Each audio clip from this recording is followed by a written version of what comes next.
This is a short video to show you a real design of a surface coil, which includes a coil element. You can see here in red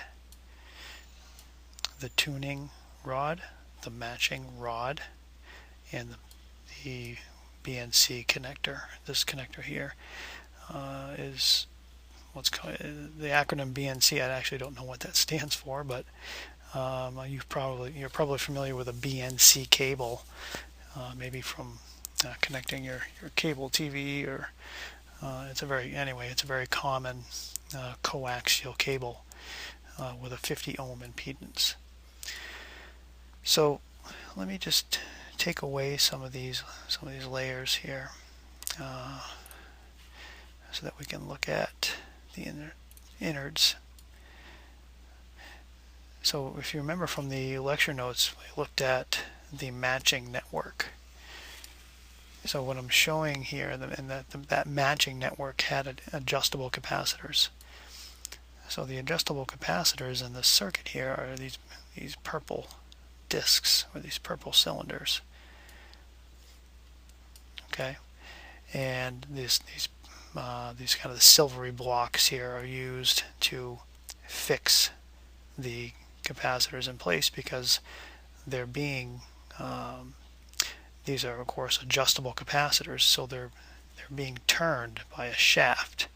The adjustment in capacitance is done by turning the shaft here. So there's a force. When you turn this shaft, there's going to be a force on the capacitor, so you need to fix the capacitor to the circuit board tightly. So basically what I wanted to show you is just the matching network. So you have the two capacitors here.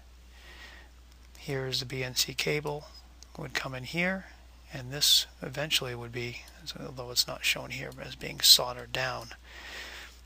This little piece here of this connector would have a wire soldered to this kind of a copper bus, so that would carry the power from the RF amplifier onto the circuit and eventually into the coil itself. So in our coil circuit diagram, this is L, this is the inductor. This is the capacitive matching network, and the coil actually has some resistance in it. So what we have here is our resonant RLC circuit. In dimensions, this is, let's see, each one of these, I don't know how well you can see these squares, but each square here is 1 centimeter, each large square, and the very minute squares is 1 millimeter. So 1, 2, 3, 4. This is about 4 centimeters long. So this whole design here is about 6 or 7 centimeters long. So some other little nuances about this design. You can see here these legs are designed to kind of hold it, to extend the coil part of this circuit away from the base, because what we want to do is have the internals protected. So if I protect them again by this box, kind of this plastic box, now I need to have the coil away from that box. But one issue with these legs here is that they don't add anything.